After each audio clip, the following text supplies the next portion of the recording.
Estimada Mónica Gutiérrez, muy bienvenida. ¿Cómo va? Placer Muy bien, tenerte acá. gracias. ¿Cómo pasaste tu día? Divino. ¿Mamá de cuántos? 3. ¿Varones, mujeres? 2 mujeres y un varón. Y nada, doy fe de que debe ser una de las cosas más bellas de la vida tener hijos. ¿Te gusta aparte viajar con ellos? Sí, pero por fuera de eso, es un milagro traer personas al mundo, verlos crecer, verlos cómo van descubriendo el mundo, cómo se van apropiando del mundo, cómo aman su vida, cómo la van programando. A mí me parece una cosa maravillosa haber tenido hijos. ¿Qué edades tienen los chicos? Greta tiene 30, Azul tiene 29, se llevan solo 13 meses, y Ian tiene 26. Y una mamá que trabajó, digo, hoy es lo común, pero cuando tenía hace 30 años no era lo común. Recién hablábamos con Sofía de esto, ¿no? De la resistencia que hay hoy en las chicas más jóvenes a tener hijos, porque bueno, es muy difícil cuando uno tiene una carrera o la quiere llevar adelante o quiere tener una vida propia o quiere tener su propio desarrollo financiero, profesional. La verdad que la llegada de los hijos es un desafío muy fuerte. Yo arranqué con los chicos grandes, o sea que tuve la suerte de poder manejar mis tiempos, y además cuando empecé a tenerlos ya no tenía ningún problema en dejar en el camino cosas que uno ya tenías la experiencia suficiente como para discernir entre lo importante y lo anecdótico. Es todo un tema en el mundo, porque hoy estamos celebrando el Día de la Madre, y hay una enorme cantidad de mujeres que quisieran celebrar el Día de las Abuelas y no puede, porque sabe que probablemente no vaya a tener nietos. Estimada Paz Rodríguez Miel, muy bienvenida. ¿Mamá de cuántos? Feliz día. Mamá de dos. ¿De nombres y edades? Ana, de 7, que cumple 8 pasado mañana, y Silvestre, de 5. Mirá vos. Chiquitos todavía. ¿Y profesional qué? ¿Cómo lleva la maternidad? Bien, bien, muy bien. Creo que también ha cambiado bastante el rol de los hombres, ¿no? En el camino. Entonces también, mi marido también se ocupa de los chicos y eso permite que los dos trabajemos y los dos estemos en casa. Ha evolucionado. Sí, sin dudas hay siempre un tironeo, no hay ninguna duda, pero bueno, la vamos llevando. Los chicos están muy bien, así que estamos contentos. Diego Cabot, su mamá tiene 80, celebró hace poco con una gran fiesta. Sí, hace poquito. Le mandamos un beso grande. Berti Venegas Lich, muy bienvenido. Gracias, José. Estimada Sofía Diamante, muy bienvenida. Muchas gracias. Estimado Alfredo Sainz, muy bienvenido. ¿Cómo andás, José? A los que las tenemos acá, beso acá, a los que tenemos en el cielo, beso al cielo. Y ahora vamos a arrancar con, no nos queda otra, tenemos que meternos en este bendito país, que da mucho, pero mucho que hablar. Y si les parece, arrancamos por lo que pasó hasta el viernes pasado. Con gran parte de ustedes estuvimos en el coloquio de hoy día. Pongamos un corte de Milei. Arranquemos por el presidente de la Nación, con algunas de las declaraciones que ha dicho en el coloquio de hoy día, un lugar donde se reunieron más de 1.200 empresarios, donde había 400 presidentes de empresas, donde habló de la inflación de la siguiente manera. Partimos sobre la hipótesis de que la inflación es siempre y en todo lugar un fenómeno monetario, generada por un exceso de oferta de dinero, ya sea porque cae la demanda, porque sube la oferta o porque pasan las dos cosas, que derivan en una pérdida del poder adquisitivo del dinero y consecuentemente todos los precios expresados en unidades monetarias suben. Noten que en la propia definición que utilizo sobre el origen de la inflación y sobre cómo miro la inflación, no la defino como la suba generalizada de precios, sino como la pérdida del poder adquisitivo del dinero. Es decir, no tengo ese mal hábito de muchos políticos que creen que es culpa de los empresarios que ponen precios altos. Todavía me acuerdo de mi predecesor en el cargo, que decía que la inflación la producen los diablos. La fuerza del cielo los mató a todos. Muy fuertes, ¿eh? Entró solamente el audio que dijo cosas fuertes y las ha dicho muchas. Bueno, ahora tenemos aquí a Berti Venegas Lynch, que ustedes lo conocen. Es el hijo del prócer, según el presidente de la Nación, es diputado. Arranco yo con la primera pregunta, Berti. La economía real hoy, ¿ya rebotó? ¿Le falta para rebotar? Bueno, se van viendo, creo que, algunos signos de recuperación, pero es importante tomar calma, porque venimos de 40 años de decadencia socialista, cavando al fondo de la tierra, y en 10 meses queda tiempo por recorrer. Entiendo la ansiedad, pero si se pregunta, digamos, en este, como yo lo ilustro, como el incendio kirchnerista, que nos dejaron la casa en ruinas y solamente ves escombros y cenizas, y viene Javier con su equipo a levantar las primeras paredes. Claro, si le preguntás cada 2 minutos, te vas a decir, bueno, ya puse 2 ladrillos más, pero la gente empieza a pedir, bueno, ¿qué pasa con el aire acondicionado? Entonces yo creo que también nos sirve para hacer una autocrítica de qué hemos hecho nosotros a lo largo de nuestras vidas para defender nuestros derechos y nuestras libertades. Y mucha gente se ha dedicado, y ese es el problema de la batalla cultural, se ha dedicado a sus negocios personales. Amigos míos que me decían, yo contribuyo con el país dando empleo. Yo les decía, no, flaco, das empleo para ganar guita, que está muy bien, pero tenés que hacer algo vinculado al tema de la responsabilidad moral que tenemos para influir en la batalla cultural, agarrar los buenos libros y en los entornos familiares, de amigos y demás, difundir las ideas, porque la opinión pública se termina llevando puesto a la política, como pasa ahora, que el político tradicional no le queda más remedio que cambiar el discurso, ya no puede hablar del Estado presente. Ya cambió el... ¿Mónica?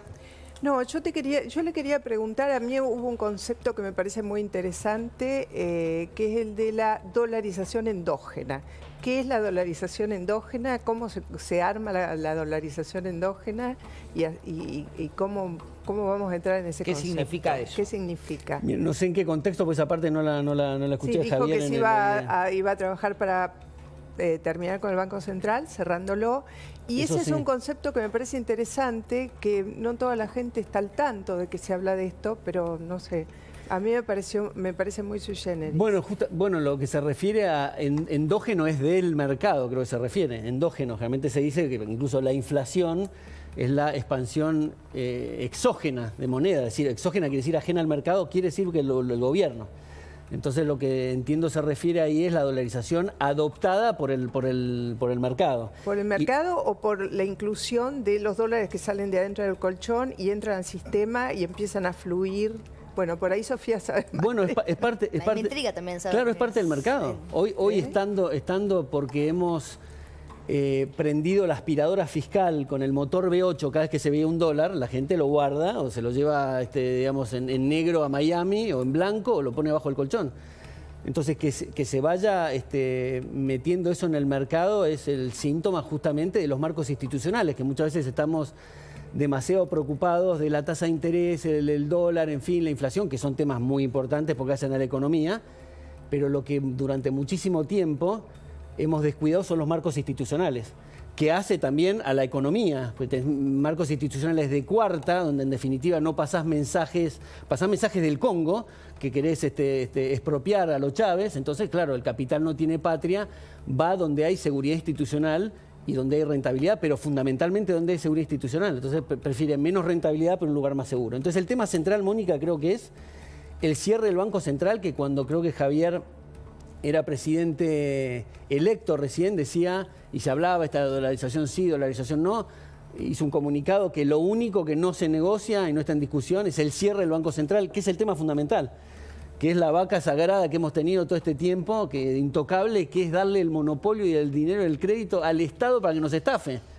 Entonces, como decía Hans Sennholz, darle el monopolio, el dinero del crédito al Estado es lo mismo que darle a un lobo hambriento el cuidado del gallinero. Bueno, hablando de eso, y lo vamos a sumar un minuto a Rosendo Fraga, que está aquí en comunicación con nosotros. Rosendo, buenas noches. ¿Cómo está? ¿Cómo te va? Gracias por llamarme. Bueno, le voy a dar el pie a la primera pregunta a Diego Cabot, que veníamos hablando con él hace un ratito de el contexto político y de esta situación. Por favor, Diego. Sí, Rosendo, buenas noches. Bueno, tenemos al diputado Venegas Lynch aquí y hace... le diría un par de meses se ha armado o se ha formado en la Cámara de Diputados una nueva dinámica, ¿no? Y pareciera que el presidente de aquella mayoría que le dio la oposición y los partidos propios para aprobar la ley base pasó, digamos, a tener 80 y pico, más o menos, para sostener sus vetos. ¿Cree que esta dinámica puede complicar la gobernabilidad del gobierno? Porque todavía el tirón a las elecciones es largo, ¿no? Y a la asunción del nuevo Congreso estamos a más de un año. A ver, yo creo que Milei, sí, había una regla en la política argentina de 1853, que la articularon los constituyentes, que fue el hiperpresidencialismo. ¿Cómo se armaba? El presidente, con 1/3 del Senado, está a salvo de cualquier maniobra destituyente, como decimos ahora. Porque, ¿no es cierto? Y esto lo estamos viendo ahora con el veto. Con 1/3 de cualquiera de las dos cámaras, el presidente anula una ley de Congreso que vaya contra sus objetivos. Y no digamos temas más complicados como el juicio político, con 1/3 del Senado está a salvo de eso, ¿no es cierto? Ahora, que esto me parece que Milei lo ha entendido y está jugando sobre los límites del sistema institucional, pero dentro del sistema.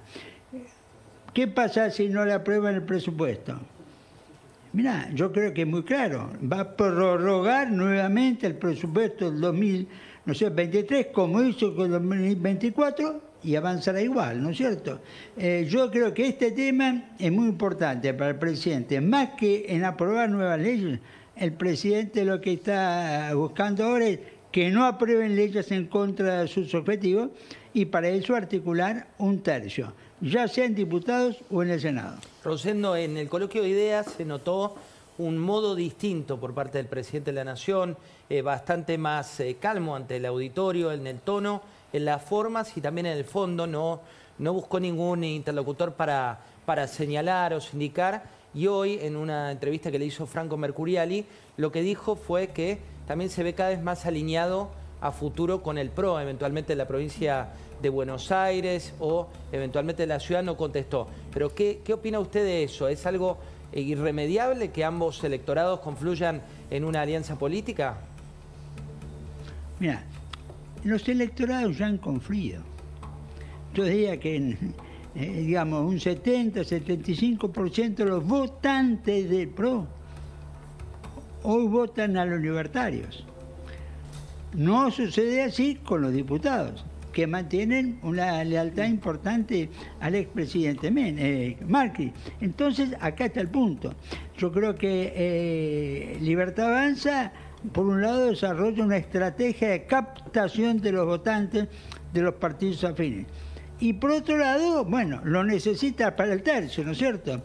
Pero creo que la estrategia de fondo de Milei es la captación de los votos, captar los votos de todo su espacio. Paz. ¿Qué tal, Rosendo? ¿Cómo está? Le quería preguntar por la disputa que estamos viendo entre Cristina Fernández de Kirchner y Kicillof. ¿Cómo cree que se destraba esta situación y cómo imagina el rol de Kicillof de aquí en adelante? A ver, yo creo que no es la primera vez que el peronismo se ha dividido. Por ejemplo, 2013, Massa dividió el peronismo en la provincia de Buenos Aires y eso produjo la derrota del peronismo. Pero creo que hoy es una división del kirchnerismo, además, ¿no es cierto?, lo que se ha producido. Creo que Kicillof se va a enfrentar con Cristina. No lo veo retrocediendo en su posición, ¿no es cierto?, y tampoco a Cristina, porque ella está jugando un rol que en cuanto cede lo van a ocupar el espacio. ¿Quién es el beneficiario de esto? Claramente Milei. Un peronismo dividido electoralmente el año que viene, en una elección como la de diputados, que en realidad se gana por un voto, lo favorece claramente. ¿Mónica? No, le quería preguntar justamente eso, si cree, Rosendo, ¿qué tal?, que si un escenario de polarización y de polarización extrema, donde por un lado esté Milei y por el otro el resto del mundo, a la cabeza la imagen de Cristina en principio hoy, pero podría ser cualquier otro, favorece a la Libertad Avanza en términos de elecciones del próximo año. A ver, ¿qué es lo que yo veo, no es cierto? Una polarización Milei contra todos es riesgosa. Pero, ¿qué es lo que sucede? Tenemos un peronismo dividido en tres, porque está Kicillof, Cristina, gobernadores, etcétera, y tenemos un radicalismo también dividido en tres. Los dos partidos tradicionales muestran un grado de fraccionamiento muy importante e inédito en que suceden las dos fuerzas tradicionales al mismo tiempo. Entonces sí, ¿qué es lo que digo? Yo veo muy difícil una alianza electoral que logre concitar a toda la oposición unida. Rosendo, antes de despedirlo, quiero mostrarle lo que dijo Luis Caputo en el coloquio IDEA cuando se refirió a la oposición. No tuvo ningún eufemismo, fue un discurso bien político el del ministro de Economía, no fue tan económico. Esto es lo que decía. Del otro lado, ahora que se empiezan a preocupar, mucho más que en enero, febrero, marzo, donde comían pochoclos y decían ya se van, ahora que ven que efectivamente la inflación baja y baja, que la economía empieza a recuperar, que el dólar no va a ningún lado y el nivel de desesperación es muy importante. ¿Por qué? Porque ya sabemos que para la oposición la política no es un servicio público, es un negocio. Entonces, si no están manejando el negocio y tienen un problema, tienen otro problema adicional, que es que saben que no pueden volver por mérito propio, porque ya todo el mundo sabe que son unos delincuentes y unos burros, ¿sí? El 75% de la población sabe que son una manga de delincuentes impresentables y unos burros. ¿Qué significa lo que está pasando? Usted sabe, Rosendo, que había en el marco del coloquio, había varios diputados del PRO, ¿no? Y decían, Toto versión Milei o Sturzenegger, Federico versión Milei, son irreconocibles para los del PRO, pero lo decían como un elogio, no como una crítica. ¿Cuál es su posición respecto de esto? Primero, yo discrepo con ese lenguaje en el terreno de la política. Porque eso termina generando situaciones de difícil gobernabilidad. Pero creo que acá el personaje central es Milei, y ya sea Caputo, el ministro de Economía, como Sturzenegger, son versiones de Milei, ¿no es cierto?, de acuerdo a las circunstancias. Y bueno, mira, yo creo que Milei puede flexibilizar posiciones, puede tener gestos de pragmatismo, pero hay algo que no se cambia, que es la personalidad. Sí, y este es el punto. A Milei lo vamos a seguir viendo con siempre una tendencia. Bueno, vos te acordás, él lo dijo muy claramente en la campaña electoral. Yo soy Trump, Bolsonaro y el partido Voz de España en la Argentina. Y esto fue una decisión ideológica en materia política y en cultura política que él no va a abandonar. ¿Y la sociedad sigue pidiendo esto o cambió? No, todavía la sociedad no cambió, ¿no es cierto? Yo no veo un cambio brusco en la sociedad, creo que hay sectores que se impacientan, ¿no es cierto? Pero no hay, yo te diría, un cambio respecto a la polarización. Y te diría una cosa, ahora el próximo domingo tenemos la elección en San Pablo, la ciudad más importante de Latinoamérica. Te diría que el candidato Bolsonaro va a ganar cerca del 60% de los votos va a tener. Y después viene Estados Unidos. Bueno, no sabemos quién ganará, pero Trump es un candidato competitivo. Entonces, cuidado, él ha tomado un alineamiento que tiene referencias internacionales muy concretas. Rosendo Fraga, es un lujo y le agradezco como siempre que nos abra las puertas de su casa un domingo a la noche, que sé que nos metemos ahí con el móvil y demás. Así que muchas gracias, Rosendo, por esto. No, muchas gracias. Muy buena gente la del móvil, ¿eh? Lo vamos a decir acá, ¿eh? Un abrazo grandote. El presidente hoy habló de Cristina. Quiero decir la frase textual, no sé si la tenés, pasa ahí, porque habló, es una frase políticamente muy fuerte y no quiero faltar a la verdad de cómo lo dijo. Se refería al fin de Cristina Fernández de Kirchner. Me encantaría meterle el último clavo al cajón del kirchnerismo con Cristina Kirchner adentro. Frase de las más fuertes de la política de los últimos tiempos. Perfecto, el estilo de Javier, y me parece que es muy ilustrativo y se sabe que está hablando en el sentido figurado claramente, y es terminar con el kirchnerismo que nos atormentó durante 20 años. Ya veníamos de una decadencia de 100 años y en los últimos 20 aceleramos contra la pared.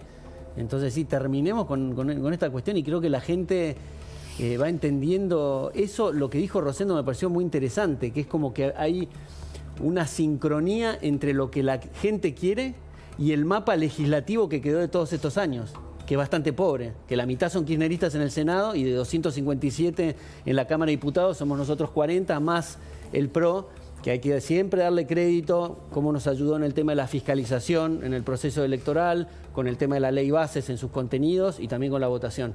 Pero así todo, ni siquiera damos quórum nosotros solos. Entonces el mapa ese, está la gente afuera esperando que el resto reaccione. Ya creo que los kirchneristas y la izquierda están perdidos, pues están disparados a cualquier locura. Pero los que andan navegando ahí, que andan medios un poco que no la ven, andan un poco perdidos, creo que no necesitan ser liberales, es simplemente decir, muchachos, el común denominador de esto tendría que ser sacarle el peso del Estado a la gente. Entender, no como decía Larreta, que el Estado es un elemento transformador y de crecimiento, esas estupideces, porque el único sector que produce y crea bienestar y progreso es el sector privado. Y lo tenemos que el 60% de lo que hace la gente, todos los días el 60% está en la puerta de su casa esperando el Estado para afanárselo. Entonces es imposible llegar a la prosperidad así. Bueno, vamos a ir... Decís por ahí la carga tributaria. La carga tributaria, la deuda que termina siendo carga tributaria y también sacrifica futuro y sueño de futuras generaciones que no participaron ni siquiera en el proceso electoral que eligió a la gente que contrajo la deuda. El tema de impuestos, el tema de la inflación que se ve bastante. Yo la verdad que sinceramente digo, Frédéric Bastiat, un economista francés, decía lo que se ve y lo que no se ve. Entonces lo que se ve es la salida que estamos teniendo en este proceso de transición difícil, pero es el sinceramiento. Ahora, lo que no se ve, yo sinceramente creo que si hubiéramos seguido en este ritmo, teníamos consorcios de países mandando en helicópteros Chinooks agua, medicamentos y comida, porque hubiera sido una pobreza espantosa, y no exagero. Entonces está lo que no se ve. Veamos de dónde venimos y hacia dónde nos dirigíamos si seguíamos en la misma tesitura. Martí, perdón, querría volver un segundo a la frase que citaba recién, que leía yo recién, que me decía José. ¿No crees que esto colabora con la violencia en niveles peligrosos? Digo, considerando que Cristina Kirchner fue víctima de un intento de asesinato que se está juzgando en este momento. Digo, pasó realmente, ¿no? Alguien le disparó, le gatilló a centímetros de su cara. ¿No crees que discursos como esto, que hay otras formas de decirlo si estamos hablando en términos políticos, si no es clavar el cajón con Cristina Kirchner adentro de un cajón? Yo creo, y creo que van a compartir ustedes como periodistas, que la libertad de expresión es al 100%. Porque esta cuestión de que... Yo no digo que no pueda decirlo, te pregunto qué opinás vos, si no te parece que esto tiene un discurso muy violento. Te entiendo el espíritu perfecto, pero digo, muchas veces lo conectamos a la cuestión esta de decir, ojo que las palabras llevan al acto y demás, que la violencia verbal lleva a la violencia física. No, para nada es así. Sí. Para nada es así. Si no tenemos... Es así, pero si la violencia verbal, Mónica, pero si no, augura violencia física, porque si planta imágenes que son muy violentas. Entonces, hablar de una persona y clavarle el cajón adentro, o como pasó el otro día, que yo sé lo que me van a decir, todavía no lo habían enterrado a Ginés y ya estaba haciendo Ginés González García. El respeto mínimo a la muerte, a ese momento. Esperá 2 horas, 3 horas, 4 días para dar tu opinión. La libertad de expresión no es decir cualquier cosa, ¿eh? La libertad de expresión es decir cualquier cosa. Pero él es el presidente de la nación. Pero, bueno, es buen punto. Pero de la nación. Bueno, déjame darte esta devolución a ver si la compartimos. Sí. Está buenísimo eso. Es para decir cualquier cosa. La libertad de expresión no es para hablar del clima. Un presidente de la nación incitando a tratar de hijos de puta a los periodistas en su conjunto. En un acto. Déjame cerrar esta idea, digo. Eso no es libertad. Estemos de acuerdo que la libertad de expresión, y mismo siendo ustedes periodistas, es al 100%. El que me dice, pero no cree en la libertad de expresión, para empezar. La libertad de expresión, lo cual no quiere decir que no respondamos por los dichos. Si nos pasamos de la raya, podemos terminar en tribunales. José? Ahora, pero un tema es de la simetría, que es muy común, que escuchamos de Javier. Sí. No, él es el presidente de la simetría. La simetría es lo que hemos vivido y han vivido ustedes del kirchnerismo, que te mandaba el nodio, que hay un montón de casos, si no de ustedes, de amigos de ustedes, que tenía el tema de la INADI, que te mandaba la FIP, que te mandaba los servicios de inteligencia, a ver a qué colegio iban tus chicos. Entonces, eso es mandarte el aparato del Estado. Ahora te manda las patotas digitales. No, bueno, pero manda las patotas digitales que Mónica, trabajan desde dentro de casa de gobierno. No sé, si te consta eso, hace la denuncia, porque a mí no me consta nada de eso. Mira, a mí me consta que la Secretaría de Medios recorta cosas de las conferencias de Adorni que son denigratorias hacia algunos y las reproduce en sus redes. Me ha pasado a mí. Pero espera, a ver, discutamos primero la asimetría, que me parece un tema importante. Decía que la verdadera asimetría es cuando te tiran el poder del Estado encima. Javier justamente se está deshaciendo de todo eso. Te habla de igual a igual, pues si creemos en la igualdad ante la ley, el presidente también tiene la posibilidad de defenderse por Twitter. Entonces estamos viendo qué retuitea, qué no. Si ustedes, siendo periodistas, que tienen el micrófono todos los días, alguien de la calle, que por ahí mueve bastante en redes sociales, con lo cual mueve algo de la opinión pública, les dice que tienen relaciones sexuales con conejos o lo están cascoteando con mentiras permanentemente, ¿me vas a decir que no tenés la obligación de defenderte? ¿Porque sos periodista y hay una asimetría? Primero, no sé quién de los conejos, no me voy a meter No, con te dan los conejos, diferencia porque, porque le han dicho la cuestión de la hermana, la cuestión de los perros. Respecto a hoy el presidente, perdón, aclaro esto porque hoy el presidente en su ida y vuelta con Franco Mercuriali aclaró que se había sentido tremendamente enojado, ofendido, injuriado por el tema de los perros, por el tema de la hermana y demás. Lo ha dicho en la entrevista de hoy a la que hace referencia Berti en este caso. Sí, yo quiero decir lo siguiente. A mí me parece que Milei tiene dos niveles de comunicación. Un nivel es el que mostró el otro día en IDEA, donde va con la carpeta, los anteojos, se mantiene modoso hasta ahí porque hizo referencia a los mandriles, a los econo no sé qué y todo lo demás. Pero el tono no o sea, pero el tono fue, pero espera, déjame terminar esto. Sí. Pero también Milei tiene ese tono que es el que empleó, por ejemplo, en Lezama, en Parque Lezama, el tono que ya le conocemos y que le preocupa a mucha gente, le preocupa también a los empresarios, porque genera una sensación de mucho sobresalto. Ahora, la pregunta que me hago, ¿eso no es parte también de una estrategia? ¿No es parte también de una estrategia para tener embloqueado al núcleo duro? Lo que pasa es que es una estrategia, si es que es una estrategia, y no solo parte de la personalidad de Milei. Qué riesgosa, porque realmente las palabras violentas, ofensivas y agresivas preanuncian violencia y de hecho ya ha pasado en la calle la violencia. Las provocaciones en la calle generan violencia física. No, yo coincido en parte con ambos. Yo creo que el presidente sí, a veces como que se excede en el tono y demás, es su forma, su personalidad, pero también sé, digamos, a mí también se me ha venido el Estado encima y sé que Milei no lo hace a eso, ¿no?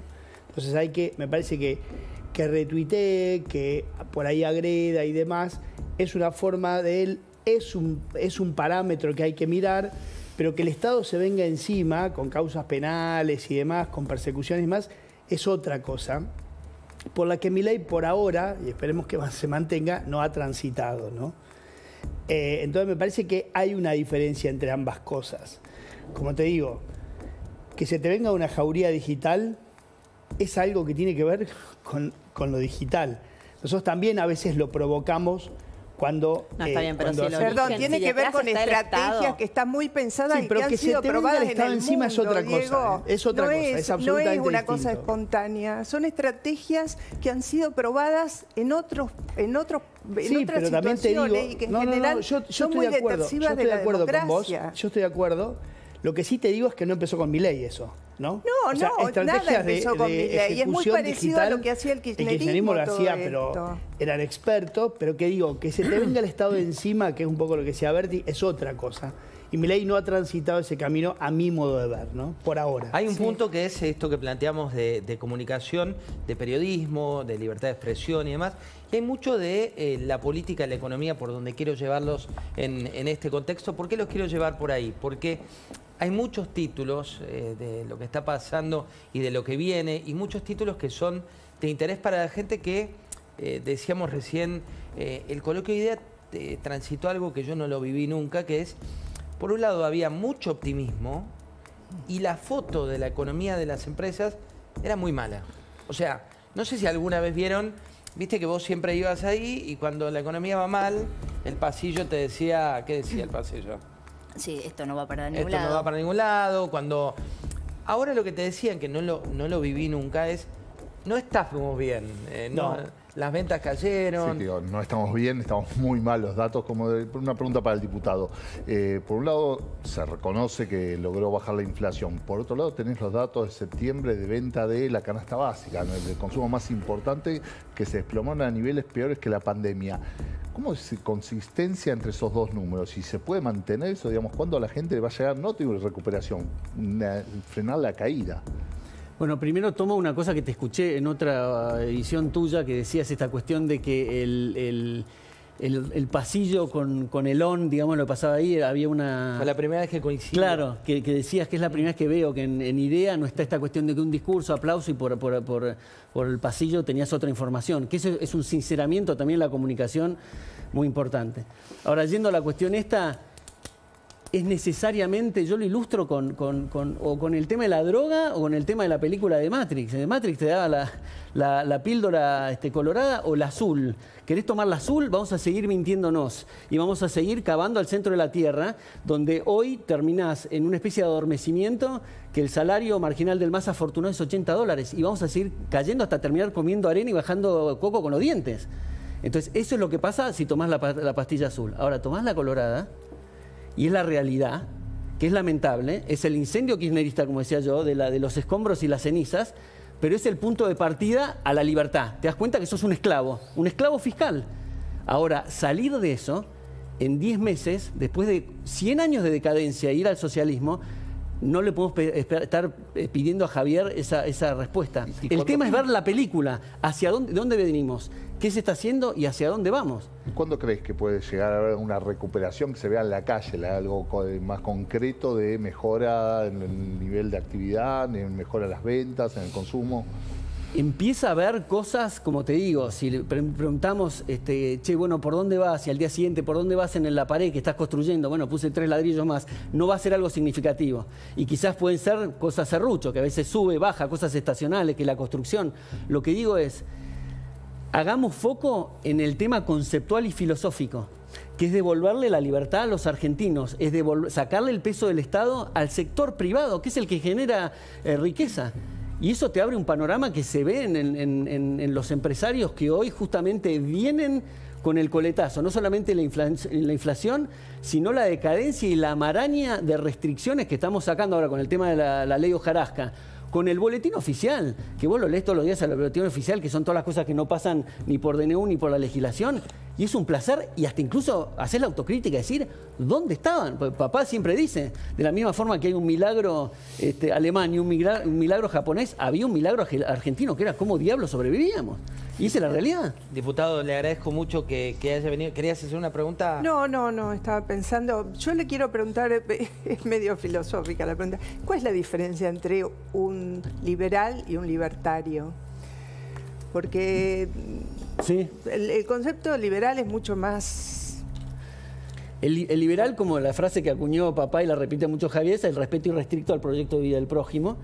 Yo lo veo al liberalismo como un paraguas donde justamente hay muchas vertientes, es como un río con distintos deltas. ¿Y el libertario? Por eso, uno de ellos es lo que es el anarcocapitalista, como lo acuñó Rothbard, dentro del liberal. Y generalmente hay una confusión, porque en Estados Unidos se dicen libertarian justamente porque le han expropiado el nombre liberal los izquierdistas, entonces como que se corrieron. Pero dentro de la familia liberal, que yo lo veo como un paraguas, están los anarcocapitalistas y hay distintas posiciones.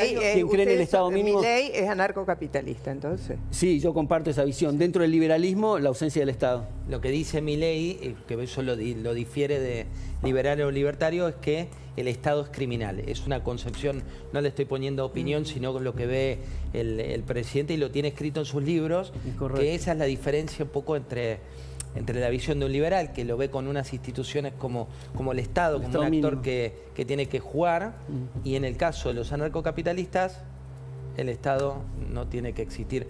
No es opinión, repito, es lo que sostiene. La idea del topo, adentro del Estado que se lo va comiendo. Bueno, un poco eso, y también la idea, que no es un dato menor, de al enemigo, esto de nuevo no es opinión, sino es como piensa el anarcocapitalista, al enemigo lo desfinanciás. Sí. No le sacás la parte capitalista, que es el presupuesto que tiene para Ahora, vos trabajar. estuviste entre los empresarios y en los pasillos, hasta donde yo sé y he leído de otros periodistas, es que hay una inquietud por el tema de las instituciones. Eso está, Porque no es que no fue los pasillos. Como coincide... Fue formal. Santiago Miñone, que es el presidente de IDEA, Sí, pidió jueces probos, pidió libertad de expresión y pidió instituciones. Fue posterior a las palabras del presidente. Lo bueno de esta época, porque en otra época te lo hubiera contado, como en el pasillo decían cuidado con la justicia, cuidado. La verdad que lo dijeron, lo escribieron. Sí, en el cierre. Exacto, pusieron el micrófono, lo han dicho, no escondieron la mano, no sé. No, lo que te pasa ahora, o lo que pasaba estos días, a diferencia de lo que pasó otras veces, es el hecho de que no había esa, si querés, como esa doble agenda entre los pasillos y el escenario, ¿no? Como que había una confluencia muy grande de temas, obviamente con visiones distintas, con tiempos distintos. Yo haría primero esto que el otro, cuestiones sectoriales. Si vos le preguntás a los industriales, tienen una visión absolutamente distinta a otros sectores y demás, pero en algún punto hay una confluencia de agendas, ¿no? Entre lo que plantea el presidente y lo que plantean los empresarios. IDEA toda la vida hizo hincapié en las instituciones, en la seguridad jurídica y demás, y obviamente este año también, ¿no? Berti, querías agregar. Solamente una capsulita, que como nos fuimos al plano casi académico y filosófico del anarcocapitalista, hoy el gobierno está focalizado en lo que es el Estado mínimo y que sea un Estado que corresponda con defender los derechos de los individuos, las autonomías individuales e impartir justicia. Esa es la columna vertebral de hoy. Imagínate, están pagando subsidios y planes y demás por el tema de la ética de la emergencia, porque no se puede cortar eso, pero todo tiene que ser una salida hacia que esa gente consiga trabajo, pues en definitiva hay gente que trabaja y está pagando. Bueno, hay un montón de cosas que son las restricciones de vivir en el quinto subsuelo del infierno. Ahí en punto, Sofi, el ministro tal vez más temido, eso sí, más en los pasillos, será el ministro de Desregulación, ¿no? Sturzenegger, pero también aplaudido. Que Muy aplaudido. Muy aplaudido, pero muy temido. Y también le puso distancia al ministro que dijo, no me pidan que baje impuestos. Sí. Tenemos, creo que... la parte que... Porque después los empresarios hablaron y dijeron, saquen los impuestos distorsivos. Dicen, hay miles de impuestos, solamente con 5 se recauda el 95% de los ingresos del Estado. El resto, sáquenlos, decían los... Luego venía el ministro y decía, sáquenme. Sí, pues no quiero que quede esta cuestión que muchas veces se puede malinterpretar como diciendo, no me pidan impuestos no vamos a bajar. No, lo que está diciendo es justamente la secuencialidad. Los impuestos son la consecuencia de tener un estado elefantiásico que tenés que pagar. Este es un tema de flujo. Decía, pidan que baje el gasto. Claro, que baje impuestos, y bajo el gasto, después bajar impuestos. Exactamente. Yo creo que nadie está objetando seriamente a lo que está haciendo Sturzenegger, en líneas generales. No, hay no están objetando, hay como un temor porque se mete con... Esto es opinión, así como te digo, lo otro era lo que está escrito. Hay como recién lo decía Ricky Sarcani, por ejemplo, decía, ojo con demonizar también al tipo que abre la persiana todos los días y meterle todo importado. Claro. Tenés mucho lobby sectorial, algunos preocupados hay muchos intereses. Contá un poco, si quieren, ¿quiénes están preocupados? Bueno, sí, sin duda que hay muchos sectores, no te olvides, que viven, hicieron su negocio bajo el paraguas de una regulación, ¿no? Y así han crecido. Sería la Liga de los Malos, pero en la Liga de los Buenos también hay. En la Liga de los Buenos también, porque no te olvides que también hubo durante el último... o sea, pensemos el año pasado, donde había que ir a golpearle la puerta a la dupla Massa de Tombolini para que te dejen traer una cubierta o lo que fuere, ¿no? Cualquier cosa importada. Entonces, ya ni me acuerdo la sigla. Bueno, este es otro tema que un poco se comentaba, Mónica, mucho, y hay como que separar lo institucional, que es real, y hay una preocupación de lo económico, donde en definitiva se está un poco ordenando, ¿no? Sí, por ejemplo, el tema de los importados, de que muchos son materia prima, en general los empresarios te lo resaltaban como que nadie creía que lo iban a resolver tan rápido. Porque poder pagar las importaciones. Sí, pagar las importaciones y el hecho de que en algunas áreas se abrió absolutamente todo el tramiterío y los permisos que tenía que hacer el año pasado. No en todas, no en todas, hay que decirlo, pero ahí te cuentan un alivio, ¿no? Te cuentan un alivio. Inmediatamente que te cuentan el alivio te dicen, ojo que si viene lo importado... Y ojo con los chinos, esto también lo decían mucho y por eso yo destacaba la Liga de los Buenos y los Malos. Para mí un prebendario juega en la Liga de los Malos.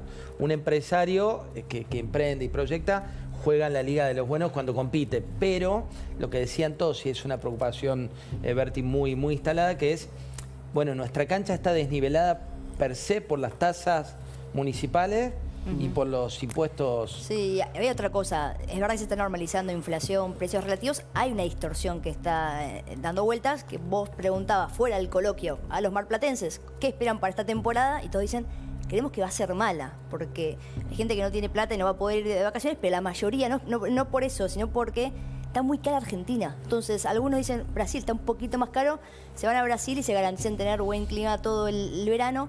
La cuestión es el tipo de cambio. ¿Está caro o no Argentina? Porque venir a comer a Argentina para el extranjero se volvió caro. Irse de vacaciones en Mar del Plata es caro. El Banco Central sigue teniendo reservas negativas. Digo, ahí hay un gran elefante en la sala, sigue siendo el tipo de cambio si está atrasado o no.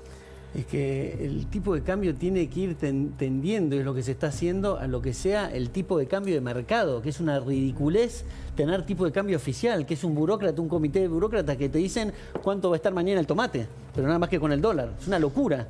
Entonces lo que se quiere hacer es, y está llegando, hay un 20% de gap aún, hacia el dólar libre. En este momento parece que hay como una suerte de punto de inflexión. El gobierno presenta números de la macro que son interesantes, que todo el mundo celebra, la baja del riesgo país, los dólares, de la brecha que se estrecha. El tema es que la expectativa de la gente, lo que venimos hablando, que no es en abstracto, tiene que ver con los gastos cotidianos de la familia, la subsistencia, con la subsistencia. Esa ansiedad va creciendo y no se alcanza a aplacar con los anuncios. Cuando Milei dice que la jubilación en dólares creció 3 veces, nos dice que los precios en dólares también crecieron muchísimo, y creo que bastante más que 3 veces. Entonces, ahí hay un punto a tener en cuenta, sobre todo porque estamos entrando en un año electoral en el que el gobierno cifra todas sus expectativas, ¿no? Sí, por eso Mónica, cuando en la calle nos paran por ahí para agradecernos y demás, yo le digo, les agradezco a ustedes porque sé que la transición es difícil, pero en definitiva es la única forma. Si no, ¿cuál es la solución?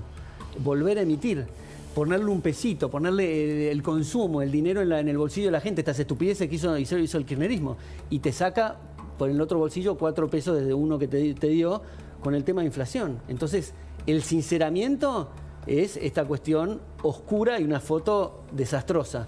La cuestión es que hay que ver la película, y por eso el tema filosófico es importante decir cuáles son los motivos por los cuales estamos transitando este camino. Por eso la oposición a veces nos dice, hay que darle las herramientas al gobierno para que pueda gobernar, ¿verdad? Y hay que apoyar el cambio. Entonces yo digo, yo les agradezco el apoyo, pero me parece una cosa insuficiente, porque yo en la Cámara de Diputados, si fuera oposición, por el hecho de darle herramientas y por el hecho de un cambio, no los voy a apoyar. Entiendan, este es el tema importante, José, sí. Entiendan el fundamento, que por qué es darle las herramientas y por qué es el tema del cambio. El cambio puede ser peor si vamos a un lugar peor. El cambio es devolverle la libertad a los argentinos, es volver al sistema de la productividad que hicieron todos los países. Lo que pasa es que el mundo no nos esperó y estamos nosotros en la cola del tren. Berti, muchas gracias por haber venido. Gracias, José, a todos. Quiero que escuchen este chiste, así lo bautiza el nombre del audio, que hizo Martín Almeida.